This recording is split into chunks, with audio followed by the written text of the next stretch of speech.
And my favourite thing in the whole wide world was obviously my vodka bottles. Why did you decide to become sober? I can't do this no more. I'm throwing up everywhere, couldn't eat. My urine was very dark, I was yellow from the eyes down, all like my whole skin, like organs damaged. I have burnt away my stomach lining, so I've got no stomach lining. I have got liver hepatitis. How did it all become? So I was bullied in school, Why? What? because of my weight. I was always a chunky kid. I wanted a name for myself. But what's the incident that took you to prison? I called up the mental health team that day as well, and I called up my mother about 100 times, and I was threatening her. And this is where I feel like an absolute pig. That was the same time she was battling with her cancer, and I'm asking for money for my addiction. It didn't end when you came out of prison, right? No. Your alcohol addiction. No, all that time in jail, that's the first thing I'd done. I was back in that jail 3 hours later. The one thing I did take away from jail was... Hello, welcome to Everybody's Lost podcast. I'm Veronica Muñoz Martinez, journalist and your host. And today I'm going to start this episode by asking you a question. Have you ever tried alcohol? If you haven't tried, well done. But I guess like most of you have tried alcohol in your life. And can you count the times when you have drunk alcohol? I guess not, because it's so normalized in this society, drinking alcohol, going for a pint after work, every weekend. And when it becomes normalized, it could lead to an addiction. I think whenever we are talking about alcohol, we don't consider it as a drug, but I'm gonna pull out my phone to just tell you the definition of a drug. So, a drug is a medicine or other substance which has a physiological effect when ingested or otherwise introduced into the body. Another definition: any substance other than food that is used to prevent, diagnose, treat, or relieve symptoms of a disease or abnormal condition. And many people drink alcohol to relieve symptoms of anxiety, depression, social anxiety, to feel happier. So I think it should be considered a drug as well, but it's legal, it's so easy to find it. This is why I decided to bring a guest that knows well what addictions and alcohol addictions can lead to. He's only 27, but has already been to prison 3 times and almost lost his life due to alcohol abuse. So thank you so much, Sean, for coming. Thank you for having me. I appreciate it. So yes, thank you so much for coming and reaching out to me to tell about your experience and what alcohol can lead to. So tell me about that moment, like when you decided to become sober, because for how long have you become sober? 202 days now. Wow, congratulations. So why you. did you decide to become sober? It was the 19th of March. It's the 20th of March 2025. That's when I woke up and I just thought, enough's enough. I can't do this no more. And I called up my parents and I just pretty much said, I'm killing myself. I can't do this no more. I'm throwing up everywhere, couldn't eat. My urine was very dark, I was yellow from the eyes down, all like my whole skin, like organs damaged. So I thought I could go cold turkey because I've done it before. But then I started hallucinating. And that's when I went up to the hospital 2 days later. And then, I was in hospital for 9 days with spleen damage. Your liver radius is meant to be at a radius of 35. Mine was 400. Wow. So it was quite bad. And kidneys inflamed, pancreas inflamed. I have got liver hepatitis. It's not like one of them ones where you can catch it from another person. It's just, I've got really bad scarring on the liver, scarring that's too deep to actually be healed. So it will never be the same again. And obviously my stomach lining from drinking nothing but straight vodka up to 3 litres a day. 3 litres a day, of wow. Vodka a day, yeah. It used to be beer and wine, but then it escalated to vodka. Where I was drinking it straight as well, having it with no mixers, no like Coke or like fizzy drinks or anything like that, just to like sort of dilute it. I've burnt away my stomach lining. So I've got no stomach lining. So anything I've got to be very careful of, like certain meats. Right now? Even now, yeah. I'll probably be on that for like the rest of my life. I don't think the stomach lining will actually heal. But yeah, so I went to rehab and I finally got myself sorted out. And I've never looked back. And the only people I've got to thank for that is my parents. Who were there for you? They were the ones that found me in a hotel room after having a fit and a seizure. I had black eyes. My beard was out to here. I couldn't shower because I generally couldn't walk. And when people say, what do you mean you couldn't walk? I'm saying I couldn't feel my legs. They were completely gone.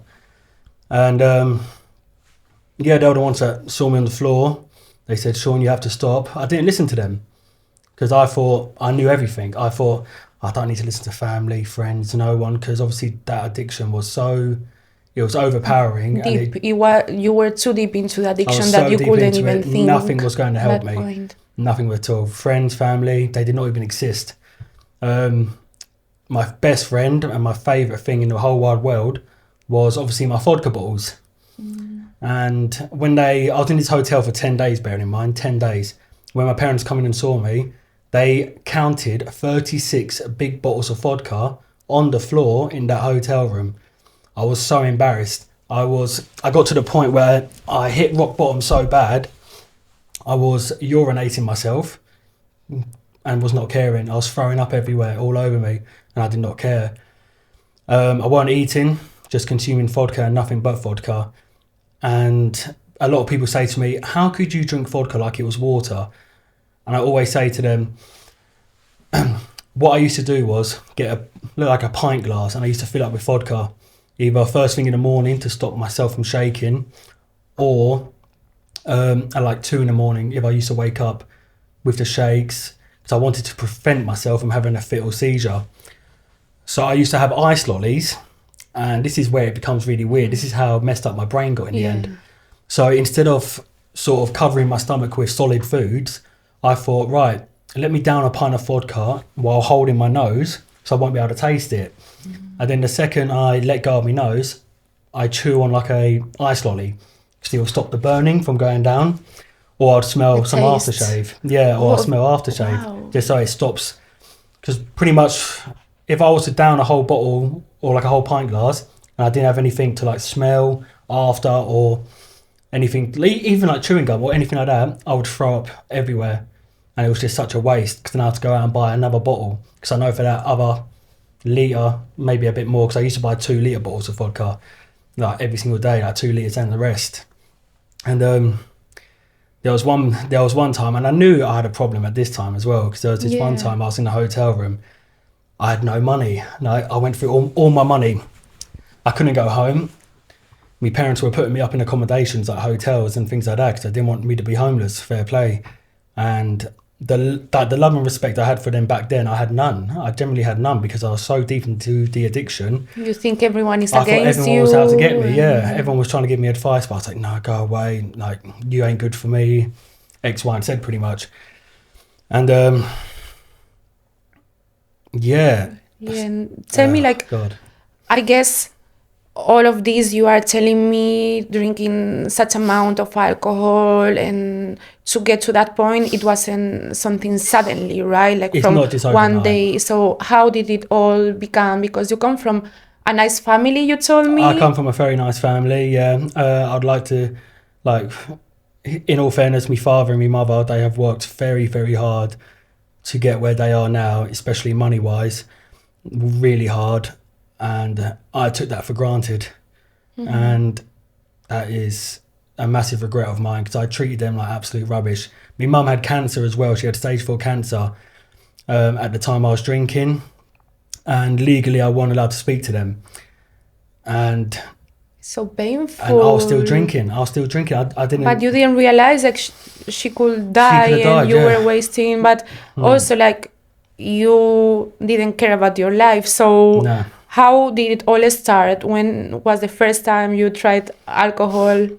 Any sort of substance, or is it just the alcohol? Alcohol, okay, yeah, alcohol. I guess like every teenage, right? Well, the alcohol, funny enough, only started from, obviously I was smoking a bit of weed and things like that. So you started with I started off with weed? cigarettes and weed, yeah. So How cigarettes, old I was were you? about 13, 14. Wow, you're really young. And this was in secondary school. So from the age of, I don't even know what age year 7's are anymore, do you know what I mean? It's been too long. So year 7, year 8, year 9, year 10, year 11, that's the sort of, stuff you have in secondary school. I was in year 7 to year 9, and don't get me wrong, I had no friends. I had people that I knew, but I never had a friendship group. Acquaintances. Yeah, like I just didn't really... You didn't feel like you belong anyone. Yeah, I just didn't feel like I belonged anywhere. Yeah. I was a bit of a strange child, to be honest with you, and no one understood me, and I didn't really understand me. So I was looking at all these people, year 9, that were going to parties and hanging around with all these girls and things like that, and I was like, well, how do I get involved with that? And I noticed that they were smoking cigarettes and like smoking weed, and I was like, okay, right, maybe I should do this to try and fit in. So I started smoking cigarettes, at school behind a sports hall. And back then, it was a cool thing, wasn't it? Oh my God, you're having a cigarette, blah, blah, blah. And then it escalated to weed. My first ever joint, they call it, marijuana, was before school. My pal come up to me. I say my pal, just someone I know. He come up to me and said, I'm going out to the front for a smoke before we go into school. Do you want to come? I assumed it was a cigarette. So I was like, yeah, of course. I went outside the gates of the school, and he pulled out a spliff, a joint. So at first I was like, oh, no. But in my head I was like, I can't be saying I don't want to do this. I need to. Otherwise, you are not going to be. Cool. I'm not going to fit in. And more between men, I think you have these things that you have to look cool with each other. Yeah. That is not like you are a coward. It's so bizarre. Was he your same age or older? Yeah, he was my same age. He was in my primary school as well. So I've known him since I was really, really young. So we've gone outside the school gates anyway, and he's pulled out this joint. At first I was like, no, I can't do that. But I didn't really want to say to him I couldn't do that. So I'd done it. And then from that day, I carried on smoking weed because I sort of got in with their sort of group. I'd like to say, their sort of friendship group. And after that, it was from like year 9 to year 11. Year 10. I was smoking weed, taking ecstasy pills. Just trying to be the cool kid, You started like going raving? Nah, see, that's the only thing I didn't do. I wasn't a raver. No? But I went to a lot of parties just because I hanged out with these certain people. Yeah. Where the cool people were, or at least you thought they were cool people just because they were using substances and they were going to all these parties. But yeah, I went to a bunch of parties after that. And at first it's fun, right? At first for you was fun. Of course, yeah. I was smoking weed and it made me all happy and jolly. And then one day I picked up 2 Henrys, so that's like 2 20 bags. And it was laced. So by laced, I mean it was sprayed with different chemicals. More so like spice that a lot of people smoke in prison now. And I didn't realise. So I've gone back to mine. I've called up the boys. There's about 30 of us. I'm not even joking. It was near this estate in Essex, Epping. And I've called up the boys. And we all went down the forest. I've rolled a massive, massive joint. And I've took 3 pulls of it. And we're passing it round. Anyway, as I've took the 3rd pull, something was going on. I was like, oh, I feel a bit lightheaded. And I've got a really bad eye. I can't see out my right eye. I've only got like 5% vision, but I was born with it. Okay. So I'm meant to be wearing glasses, but I never do. And my good eye went really, really blurry. And I started panicking. And I went home. My mother was like, you all right? And I was like, oh, no. As I went upstairs, back in them days, you used to wear chinos, like very tight chinos. Yeah. And I had a bulge sticking out of my pocket. And my mother's like, Sean, what's in your pocket? I'm like, oh, it's just my friends. I'm holding it for him. Everything's fine. She was like, show me it. It was a grinder with cannabis in it, and it had my name on it, didn't it? So straight away, you couldn't tell a lie. Could not tell a lie, no. This was like summer holiday, so she grounded me and things like that, as every mother should. So then my older brother, he threw away the drugs, the weed down the drain. And ever since that day, like I said, it changed a chemical reaction in my brain, and it caused me to have panic disorder. And no one knew it was panic disorder until I was 18. So bearing in mind, I was 16 then. We've jumped now 2 years. I was a hermit in my house for a whole year.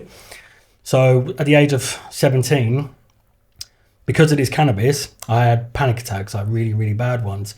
I stayed in my house for a whole year, and not a lot of people know this. No, I stayed in my house for a whole year, and if I left the front door, I would break down crying. Even though I knew I could get back in, my brain was telling me otherwise. You have like some kind of PTSD from that experience. Must be something like that. I got so many tests done. You were so young that you didn't really know what was going on with your brain. You are not a psychologist to know. No, exactly. So it was, I'm now 18 and I'm still at the house. I can't leave the house. I'm meant to be learning how to drive and things like that, but I couldn't because I was too scared to. You couldn't be an adult.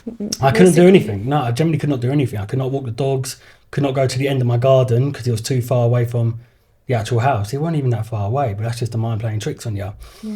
And so a year inside the house, not doing nothing, just like a hermit. My parents said to me, oh, Sean, we're going out for some food. It's 3-minute drive up the road, only 3 minutes. And she was like, I think you should come. I think it'll be good for you. I was like, no, I can't do it. I was like, please, I can't do it. She was like, Sean, you have to like conquer whatever like you're feeling. It took a bit of persuading, but I eventually done it. And I made sure the windows were up in the car, because if I had any sort of noise, like wind blowing, anything like that, I'd freak out. I'd freak out so badly. I'd start crying. Too overwhelming for you. So, exactly, yeah. Overstimulated, overwhelmed, all sorts. And we got to the restaurant. Will's sitting there. I'm sitting next to my mum. I'm shaking like there's no tomorrow. I'm really shaking. And I'm crying my eyes out at the age of 18 in a restaurant with my family, saying, please take me home, because that was my safe place. And something happened. I was like, right, let me just order a beer. I didn't drink back then, funny enough. I was like, all right, let me order a beer. So I had a beer. And I felt a tiny bit of... it is down your feelings of anxiety. Reduced the anxiety, yeah. And then I thought, okay, let me have another beer. So I had another beer and I felt a bit better. Then I had my third beer before I was leaving. By then I felt like a new man. I thought I could do anything. Like, I was untouchable. I was like, yeah, this is great. This is amazing. You were back to being funny. I was back to myself, yes. Yeah. And or so that's what you thought. I thought anyway, yeah. And ever since then it escalated. So, because I knew I could have a drink whenever and wherever, because I was 18, I thought, okay, right, let's get my life sorted now. I done my driving lessons, my anxiety reduced, because I knew that I could have a drink when I got in. That's the first thing I thought of. Right, let me get this driving lesson out of the way, and then I can have a drink. Let me find a job. I got a job. I used to drink after work and things like that. And then... because it's so normalized. Drinks after work is so normalized in the UK. Yeah, but just like... It's like something normal that everyone does to socialize. If you don't go to the pub, it's like harder to socialize as an adult in the UK, right? Yeah, so if I went to a pub now, well, firstly, I wouldn't go into a pub. But back then, if I went to a pub now, I would not just have one drink. Like if I was 18, because I had the taste of it, just like that, I would make sure I leave that pub paralytic. Like I would drink myself into oblivion sort of thing. Yeah, until you did it to numb your feelings, or until you you didn't remember, or until you didn't feel any sort of anxiety. Exactly. I like to say Dutch courage. So so I needed to have a drink so I could socialise, so I could be more talkative, so I could be funny, so people would like me, sort of thing. And then it got to a point where, like I said, it was every single day. And it sort of made me forget everything that happened in school times. So I was bullied in school, and a lot of people didn't know that. I was bullied because of my weight. I was always a chunky kid. So I was getting called fat, this, that. hurts, like words hurt more to me than actual, if someone was to punch me.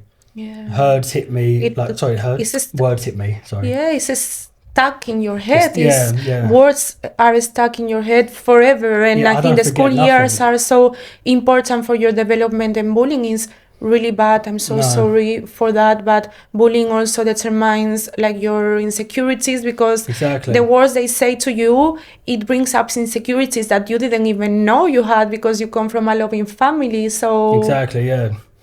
I said to myself before I come on this podcast, I was going to be 100% honest, and that's exactly what I'm going to do. thank you for And that. yeah, so in school, I was bullied. A lot of people didn't see that, but I was. By olders, even by youngers, because I didn't know what to do back. Like, I weren't a thug, I would like to say. I wasn't a rude person. Like you said, I grew up in a very nice family with very good manners in a very nice house. And I just sort of pushed it to the side. But then when I got older and a bit bigger and a bit stronger, and I was drinking, that's when it went a sort of pear-shaped, because then I started fighting the people that done me dirty in school.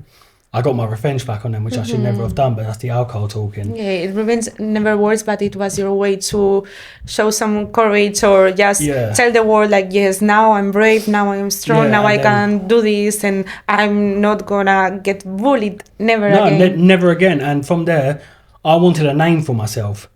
I wanted to be classed as a violent man who won't take nothing from nobody. That's what I wanted. That was my ego. So it was your mask as well, your facade. You weren't really like that. I'm not like that at all. No, I'm like the BFG, like a big friendly giant, people will say now. But that was like my persona. I wanted people to be intimidated, scared, sort of thing. And obviously, when I was drinking, I was always fine after that. So, and then obviously that's what led me into prison and things like, So, what you went to prison 3 times. 3 times. So tell me about the first time. What led you to that? Okay, so then I was drinking 6 bottles of wine a day. That's what I've escalated up to. So it was no more beers, because the beers didn't work. I used to drink 20 beers and didn't feel a thing. And you started drinking alone? I started drinking. I was always alone. I was always alone, yeah. I was always on my own. If I met a few friends out, like going to clubs and things like that, yeah. But 9 times out of 10, I was always on my own drinking. And I used to hide it very, very well. Very well. Like, no one would even know where I put it or how I done it. I used to hide it in, like vapor rub. Like, or like Sudafed cream or things like that. I used to empty all that out, clean it out, put vodka in it, and leave it in my room. So nobody knew? Your family didn't know that you had alcohol? No one knew I had it, no. If they looked underneath my bed, which they did numerous amount of times, wine bottles, vodka bottles, everything, you name it. I used to put it in water bottles, Lucozade bottles, anything and anywhere I could put it in without them knowing, I would put it in. The problem of an addict is that you don't want to recognize your problem, and it happened a similar thing with my mom until once my brother found the bottle, but she would always hide it in some sort. So yeah, some sort of place no one would know, innit? Yeah. It's like the shops as well. If I went to the shops, I'd buy a bottle, but I'd buy 3 more and I'd leave it in the car, and I'd put it underneath where my spare tire is. I hide it so well, because my parents used to go through my car because they knew I had a problem, but they just didn't want to confront me about it. They were suspecting about it. Yeah, 100%, yeah. And this is how I lost my license twice as well. You were drunk driving? Yeah, drink driving a few times, yeah, stupidly. But again, that's because I used to wake up in the morning with the shakes, and if I was driving to work, I had to have a drink, like a pint of vodka, to stop the shakes. And I lost my license the first time when I left a Hollybush in Loughton, that pub, and I'm driving home after about 5 bottles of wine, tequila, all sorts. I could not see a foot in front of me, but I thought I could drive. Anyway, I'm driving home about 10 minutes away from my house, and I've dropped my lighter, so I've pulled over to go get my lighter. As I've pulled over, I've got my lighter from my footwell, got back up, turned to the side, there's 3 police cars with no headlights on, no nothing, they've blocked me in. I'm like, damn, how do I get out of this one?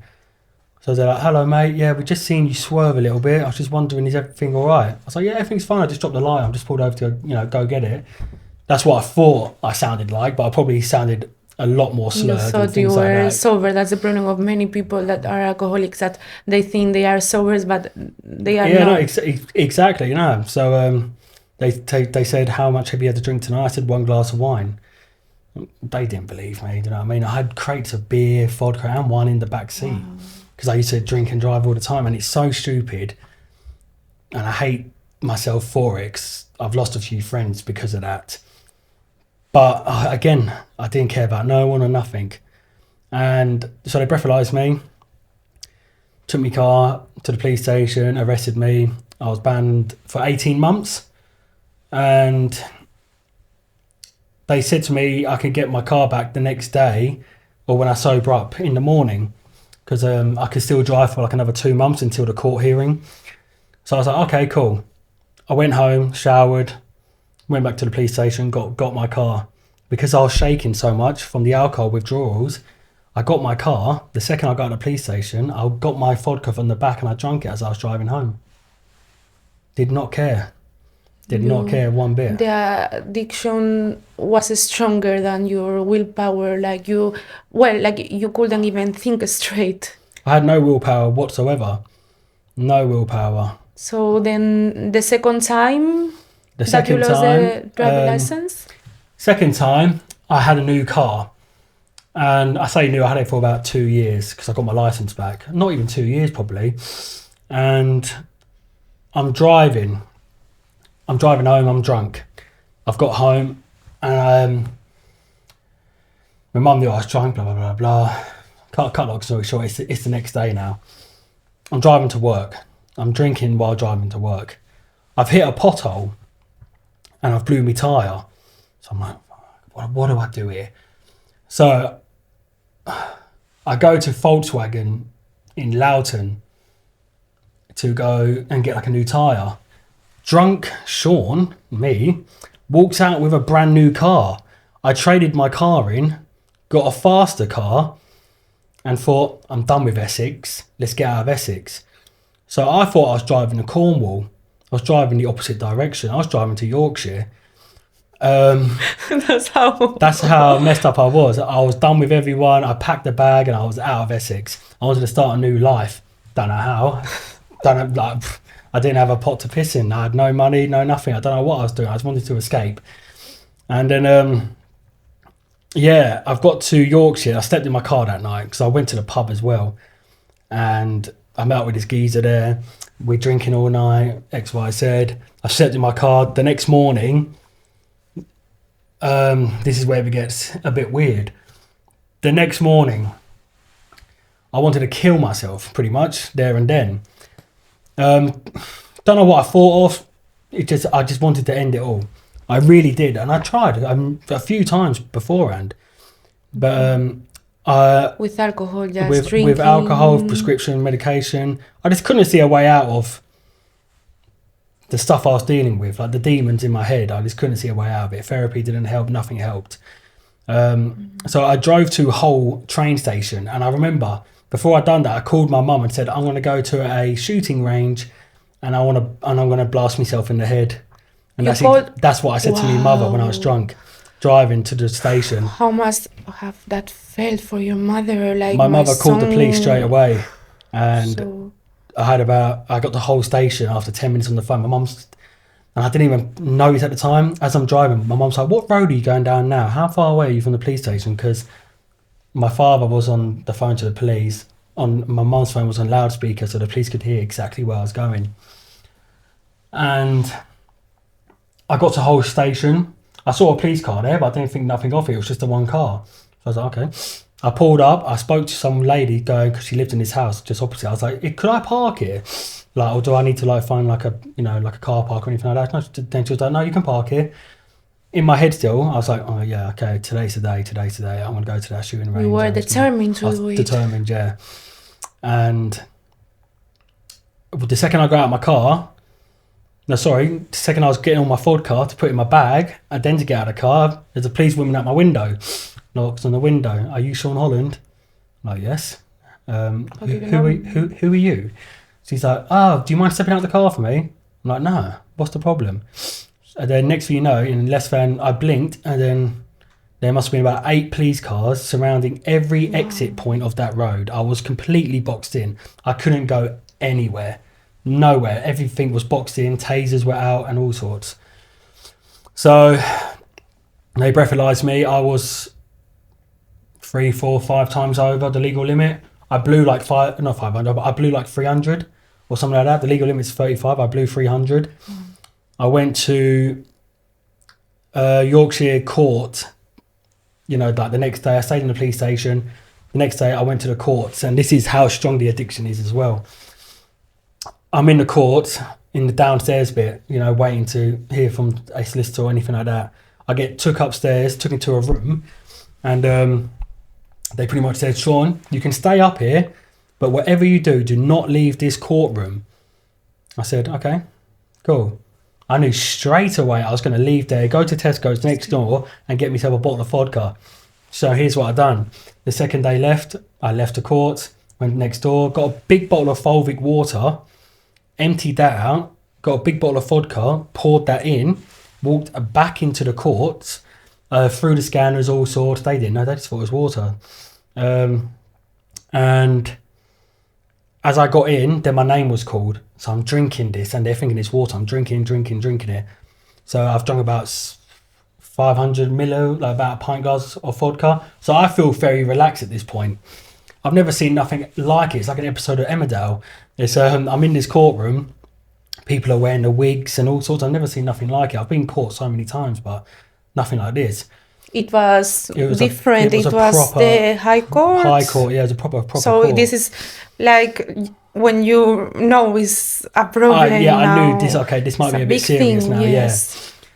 So I'm sitting down there. I'm drinking this so-called water, which they thought, and I'm just drinking this vodka. And I remember the judge saying, this is all I can recall. The judge said, if you were 0.3 more like mils or something like that, units over, you would be in a Yorkshire prison for 3 months. And I knew the second he said that, I'm not going jail, I'm not going prison. So I've downed the rest of this vodka because I knew I was going to get away with it. And the judge pretty much just stood up and said, all rise. So they said, Sean Michael Holland, you have got a £300 fine, you're banned from driving for 40 months and 175 hours of unpaid work. Stupid me says to him, hold on mate, to a judge. Never ever say that to a judge. I said, hold on mate, can I not just pay to do the unpaid work? Can you not just give me a bigger fine? I don't fancy doing that. That's how stubborn I was. Like a normal person would just be like, thank you judge, and then go. There's me trying to bribe the judge into saying no, I don't want to do the work. You like being a lawyer, you were doing the lawyer work. Take more money off me and just don't let me do the bloody work. So he said, Mr. Holland, I suggest you leave now while you still can. So I was like, all right, it is what it is. And so my parents wouldn't let me back. I stayed in a hotel. I was in a hotel for a week and I was still drinking really heavily. And I thought, do you know what, I'm going to go to Barcelona. And then my parents were like, because they come and saw me, they're like, what? I was like, I'm going to Barcelona. They're like, with what money? I said, can I borrow some? You know what I mean? Like, can I borrow some money? They actually gave me the money. They just wanted to make you happy, right? So if going to Barcelona maybe is a change. Exactly. I really wish I knew how they saw me, because the destruction I've caused them over the years, any other family would just kick them out in the streets and give up on them. My parents made sure I was still safe. Mm-hmm. And I went to Barcelona on my own, got really drunk, ate no food out there, drank hardly any water, just vodka again. Spent a lot of money, which weren't even mine, it was my parents, and come back and got hospitalised straight away because I was throwing up. I've done 14 detoxes, didn't I? Wow, 14 detox in total, and I just wasn't ready to stop. It's not only like one, like you just wasn't ready. And some people, they say, they become sober when they hit rock bottom, but rock bottom is also different for every person. Rock bottom is completely person. different to what you think you're going through at the moment. If you think like, oh yeah, I've got a problem, this is a bit hard and things like that, I feel like you need to hit that rock bottom until you're actually like, okay, I'm ready. But you almost took your own life, I almost done almost that in prison as well. die. So then what was the incident that took you to prison for So the first time? I was in the gym, David Lloyd. Didn't do any work out there. I just wanted to go to the spa and things like that. I took 3 diazepams, 10 milligrams, so 30 milligrams of diazepam, and I had 2 bottles of wine, and I had a bottle of vodka that day. And something come over me. I called up the mental health team that day as well, and I called up my mother about 100 times. I don't remember, about 100 times. 100 times. And I was threatening her, and this is where I feel like an absolute pig. I was threatening her, going, if you don't transfer me money, I'm gonna, pretty much, I'm gonna kill you and things like that. That's what I was saying. She was really scared Of course because she she is. knew She's only like 5'2". And you could do it at that stage and at that 100%, moment you could 100%, really like- do it, and you wouldn't remember if you did it. Exactly. Like half the stuff I don't even recall. But yeah, so the police come, because I was on the phone with the mental health team after that, saying, look, I want to jump off this bridge, I just don't want to be here, but at the same time I don't really want to do that because I'm a Catholic and it's a sin. This is how messed up my brain was. Like, Yeah, I Yes. know, it's so bizarre. Like, it's so bizarre. And then the police picked me up, and then my mother called. She wanted to speak to the police. So, cut long story short, I got arrested there and then. And that was the same time she was battling with her cancer, and I'm asking for money for my addiction. She's battling cancer, she's ill, she's having chemo, stage and 4 as also well. you were telling her you were going to kill her. And I'm telling her, I'm going to kill you if you don't give me money for my addiction. And it was the same time my nan. So my nan is like, she was my anchor. She was the thing that kept me grounded. She was the woman that kept me grounded. Like, people say all the time to me, I love you, I love you, but I never felt it. But with her, I felt it. You know what I mean? Like, she was my guardian angel. She was dying though. That's the problem. And I think that's why I went a bit more crazy than what I normally you would had have. so much pain, your mom, your Yeah. granny, and also you knew of your problem and you knew you were making things worse, so you just wanted to I just wanted to numb escape from everything and So reality. then they took you to prison. Yes, I How- went to court, and the same day I went to court was the same day my nan took her last breath so you have a hospital, then like a hospice, where they keep you for like your death sort of place. It's very nice, don't get me wrong. It's like all peaceful and quiet and things like that. And yeah, the judge, he knew that she died. Asked me to carry her coffin, and he sent me down for only like 6 months at that point, 6 or 8 months, something like that. And then he put a restriction order, I forget what it's called, on seeing my family. Not all of them. I couldn't see my father, my mother, or my sister. I could see my older brother and my younger brother, but they didn't like me because of the person I become. But you were hurting everyone. I was hurting everyone. I just didn't care. The only person I cared about was myself. And so I went to prison, and don't get me wrong, you have drugs in prison, obviously. You have hooch, which is classed as like a homemade alcohol. But funny enough, I never touched it. What's that? So hooch, so basically, they don't sell it anymore on the canteen sheet. So you used to be able to get, so pretty much what it is you can get orange juice and like fruit from like, like your lunch or your dinner or whatever. So you used to keep the fruit and buy orange juice or apple juice, anything with sugar in it. And you used to be able to buy Marmite.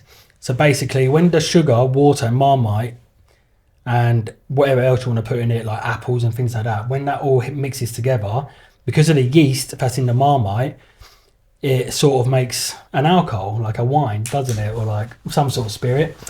And if you leave it in a bottle for like 2 weeks, I wouldn't suggest leaving it in there any longer. You've got yourself pretty much an 80% alcohol right there. And if you drink it, you're potentially going to go blind. And that's what scared me the most. That's why I didn't touch it. Obviously, you have the liver problems, the kidney problems, stomach problems. So toxic, and It's so toxic. I didn't know about that. It's like so the ways toxic. that people in prison try to carry on their addictions. It doesn't mean like you are fully recovered. So did that first day in prison hit you or not? First day in prison, it was all new to me. It was all new to me. I didn't know what I was doing. I didn't know where I was going. I didn't know what I was actually... I didn't even know why I was in prison, because I was going through withdrawals when I was in court. So my mind's going 100 million miles an hour. So I couldn't focus on the judge. The only thing I heard him say was, yep, you're going to prison and you're going to be in there for quite a while. And that's all I know.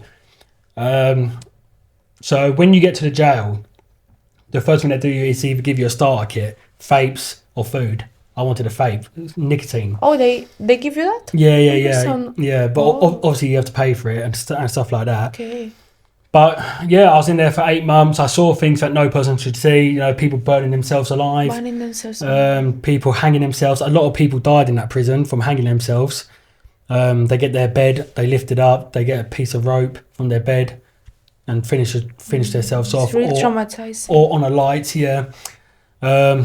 People getting stabbed, kettled, hot water. You see it all. How old were you?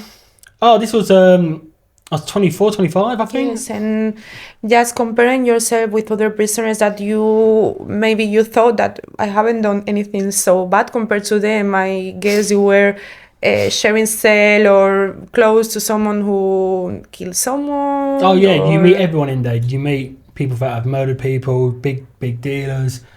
You meet every person you can think of, because it's a BCAT remand prison. So pretty much what that is where they keep you until you get sentenced by the court. Then you get shipped out to an A, you are B, C, or D. with everyone basically. Yeah, so I was on a certain wing where I got quite lucky. I had it all. So we had the table tennis. I was working in the kitchens, snooker table, things like that. So I did get lucky. And the most crazy thing is, I was doing so well. I wasn't drinking or nothing. I was keeping myself out of trouble. Mm-hmm. And then I got released. And the second I got released... How long? Like 6 months only, 6-7 months. So... I was sober, about 6 months. And the first thing I done was go to the shop opposite and get a bottle of vodka. Out of all that time in jail, that's the first thing I done. I was back in that jail 3 hours later.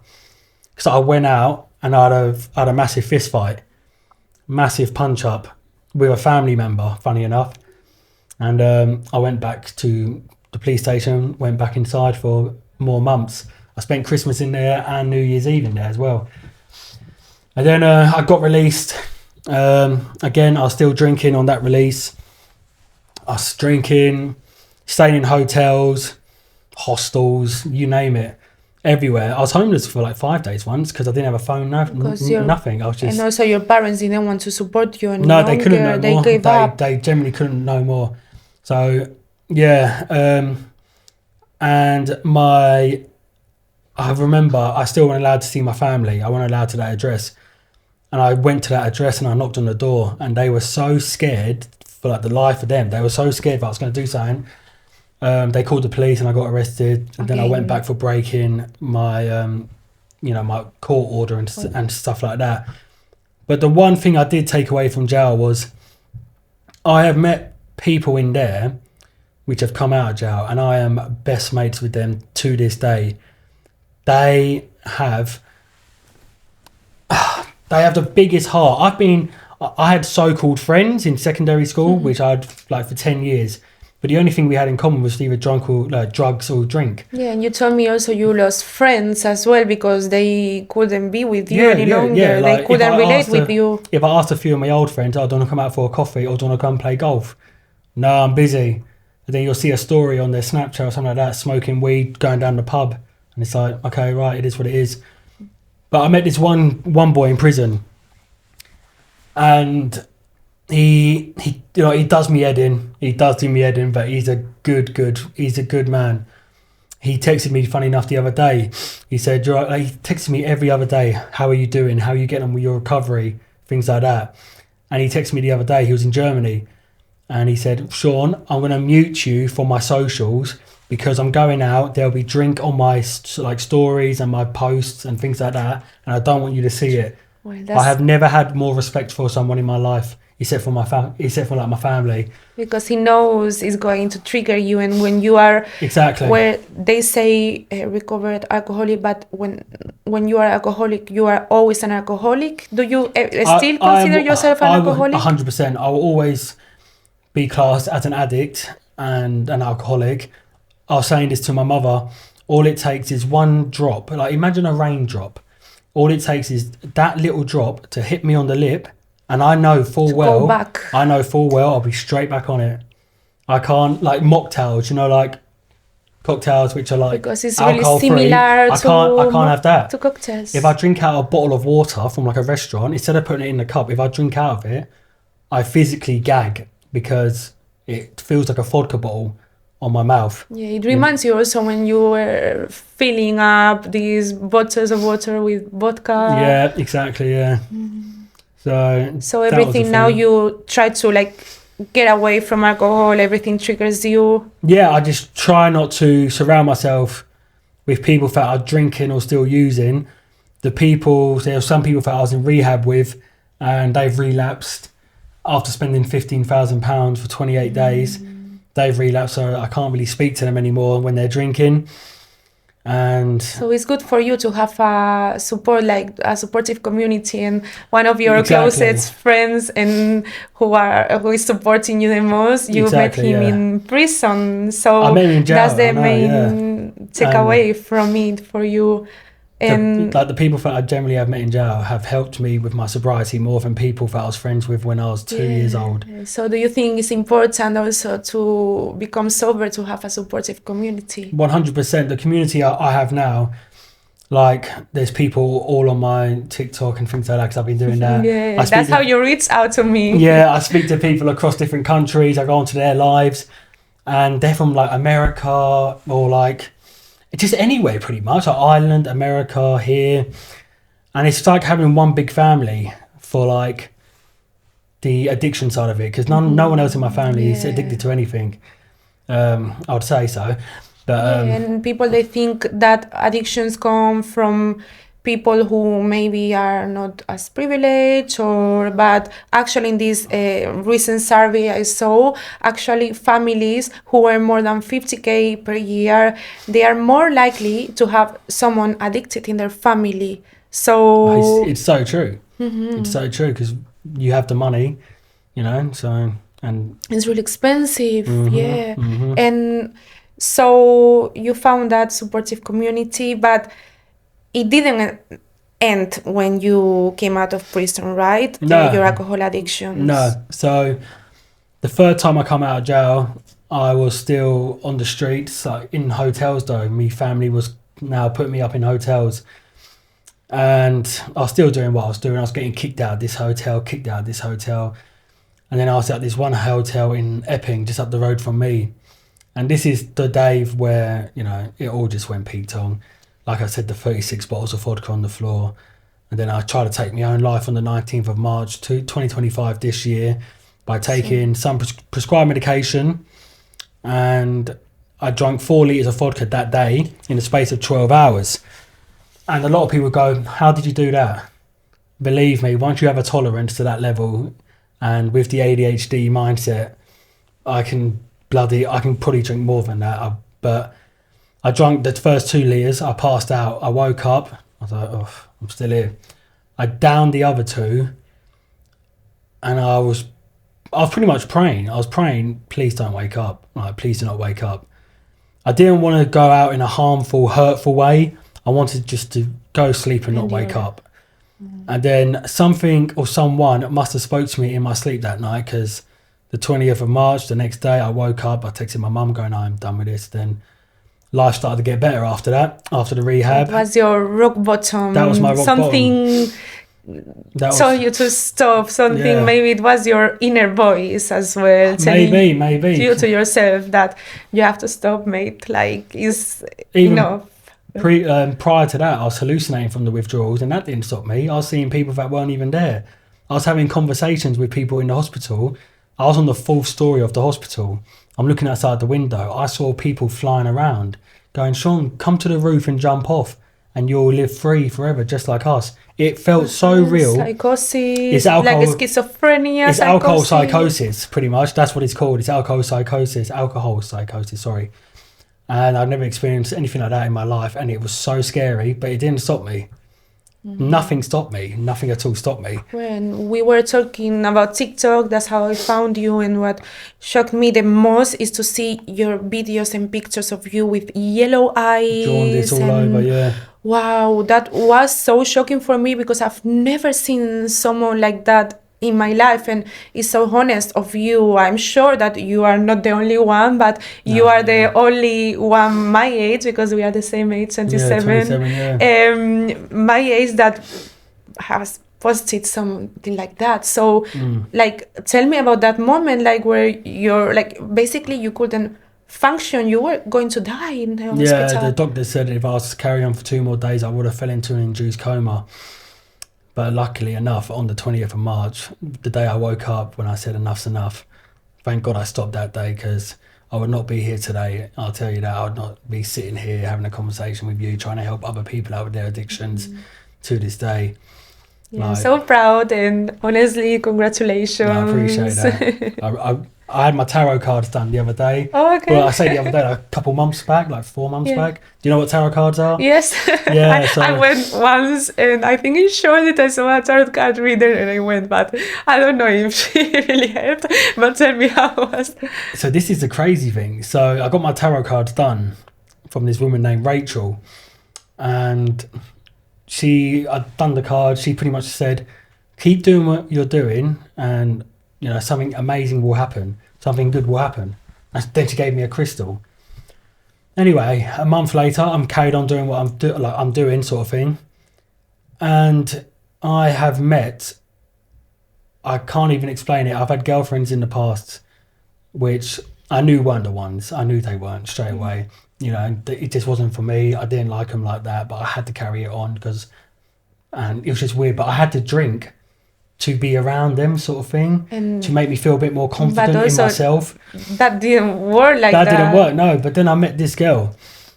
Her name's Stacey, and she don't drink, she don't smoke. She knows everything about me. God forbid if I ever was to touch another substance or anything like that again, I would not be scared of the hallucinations. I'll be scared of her.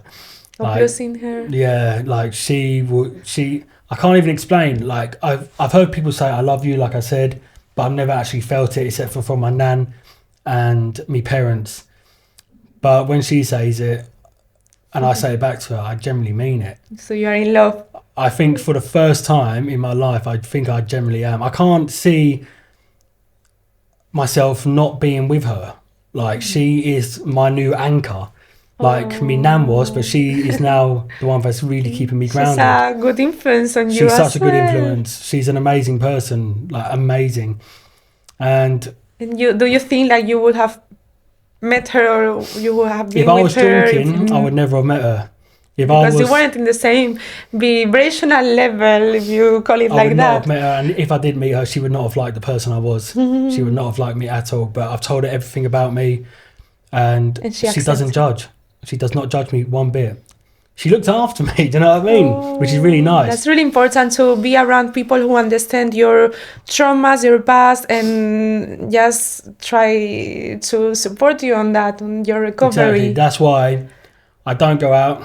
It's the only people I can generally, hands down, like I swear on my life, may I drop down dead for lying, the people that I love the most is my siblings, my father, my mother, and obviously Stacey. You know what I mean?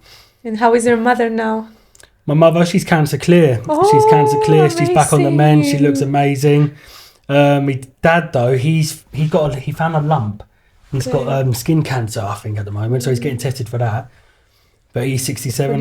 But now you can really be there to support him, to be there, to go with him to hospital appointments, something that you couldn't do before. Like, how amazing is that to be like a supportive son now? Yeah, I had such a weird relationship with him. For years, I never said to him, like, I love you. And I still can't really say it to him in person because he's such a man. Well, now is the time. What do you want to say to your father? It's not even to my father, it's to my father and my mother. I have done so much wrong in the past, and I cannot believe how much stress I've put on them. And I have never felt so bad in my life for the stress that, you know, I brought upon not just them, but my whole family. And I just want to say thank you. And I don't know how to say it in person. I could throw a bunch of gifts So at you have the them. camera there, maybe. Is that looking at me? Mum, Dad, you have saved my life. I cannot appreciate you guys enough. I know I don't say it all the time because I get a bit cringy when it comes to being nice still. I don't know why I'm like that. It's just a weird thing. You guys have saved my life, and hopefully I'm making you guys prouder and prouder every day, because they do say to me, you know, I'm proud of you, Sean, and things like that. Wow. But the only man that wants you to be better than him in life is your father. And, you know, that's the only, like, you can't go, if you went up to one of your mates and said, like, your mate ain't going to turn around and go, oh, I want you to be better than me. No one's going to say that, but your father does. Yes, You know what I mean? always your father was the biggest supporter. You come from an amazing family. Amazing and family, and I took it for granted, and now I'm trying to rekindle things. You're only 27, so you have 27. a whole life ahead of you. So Yeah. what are you expecting? Like, how are you doing it now, step by step, day by day, or do you have long-term plans for your future? I have long-term plans for the future, to be honest with you. So next year I get my license back. My insurance is going to be sky high, but it is what it is. So I'll get my license back. Find a good, decent job. I do want to work with people with mental health and things like that. And my goal is for this year is to go around to secondary schools and sort of speak to the younger generation, and, you know, sort of just get them involved in different activities, and not trying to do this and that to impress people that you ain't going to see at all in life. Yeah, I'm sure that you are going to be a great example for them about how bad it can get, but also how you can recover from it and have an amazing life. And I've got the most amazing life now. Yeah, I've got, like, I can't explain it. I've got my family back. I don't need a bunch of friends. I've got one good friend. That's all you need. The others, I would say, are friends, but they don't look out for me. Do you know what I mean? Not like this pal does. And Stacey, obviously, I want to see myself in the future with our own kids, our own house, working, and just being a normal, happy family. Yeah, so the life can be really beautiful. That's the way I'm looking at it. Family, holidays, you know, life is beautiful. Travel and stuff like that. Yeah. That's my goal. That's my plan. Yeah, and so you want to be an example, talking in school. So what would you tell to someone who is now into addictions? What would be the first step they need to take? The first step, I would say, and the hardest step, is obviously admitting that you have a problem, but also getting some help. A lot of people, their help is out there. You have CA, NA, AA. Groups are everywhere. If you have a loved one, speak to them about it. Do not isolate yourself. Don't feel like no one's out there. Don't feel like you're on your own, because believe me, I've felt like that. I felt like I was on my own. I felt like no one could help me. Just ask for help. That's all I can pretty much say, really. Ask for help. Go to meetings. When you go to meetings, you'll have a community. They will bring you in like family. And they'll be checking up on you every single day. Get a sponsor. So let's say if you're an addict and you want to come off it slowly, or you want to go cold turkey, speak to the sponsor. He will guide you through what you need to do. And depending on what it is and how much you're using, hospital would probably be the best idea to get a detox from. And yeah, that's pretty much all I could say, really. There's help out there, but it's just finding it and finding what suits you. Pretty much, that's all I can say. But it's just one day at a time. So I always wear this necklace now. It has this little quote on it. So, what does it say? Oh, just by reading. Little reminders. You are enough. It's okay to have bad days.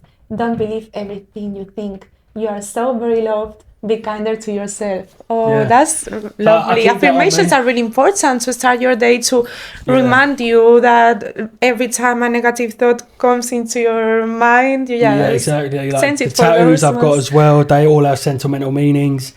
So I've got one on my ribs saying, you cannot change your life unless you change something. If you always do what you always did, you'll always get what you always got.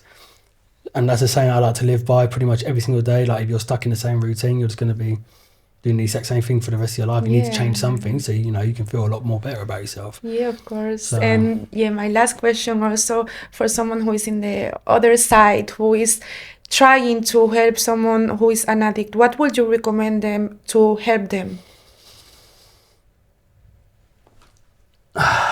See, a lot of people are different. If you're trying to help an addict and they're still using, and while you're trying to help them, I personally wouldn't, because I wouldn't be able to get through to them. I wouldn't be able to, like, let's say if I was sitting in a room and the geezer's drinking or a woman's drinking or using drugs and I'm speaking to them, trying to tell them, they won't be listening, will they? They'll just be like, yeah, and sort of move on, because I've seen it. I've seen people do it. And people used to do it to me. They used to try and help me, but obviously I was still using, so they couldn't help me. You have to yourself just go to that dark rock bottom place and you sort of just know that's okay, enough's enough. But it's hard. It's really hard. That's a really good question, and I don't really know how to word it properly. I think everyone is different, and it's really hard to help someone or help even yourself. But I just hope like this episode helps people, and I think with your advice, with your experience, so many people are going to be so inspired by you. So I think I hope so. I think someone listening to someone who were or is in the same position as them or have overcome is really helpful, is what is going to give them the push. So there's always a light at the end of the tunnel. That's all I can say. There always is, regardless of what you think. Things do get better. 1,000,000%. And you are the clear example of it. So 100%, yeah. Thank you so much, Sean. I'm really glad that we had this discussion. I hope it helped everyone who is feeling lost at this point of their life, or if they have someone going through addictions. As he said, there's always a light. Always. Yeah, so just keep fighting. One day at a time. One day at a time. One day at a time. So how can they find your social media to see your TikTok? It's just my TikTok. It's Sean Holland. That's literally the name. Sean Holland. SEANHOLLAND. And you'll find my video straight away. So yes, that's how you can find him. I think building a supportive community is really important. So if you follow him, you will see like more people comment to his videos, and that you are not alone in this. And my podcast is Everybody's Lost Podcast. You can find it in Spotify, also in YouTube, and Everybody's Lost on TikTok. That's how you can find me. And if you want to find my personal account, she is Veronique. And thank you so much again for listening to this episode. Thanks to you, Sean, for coming. For having me in. And I hope you have a nice day, evening, wherever you are listening me or watching from. Adios.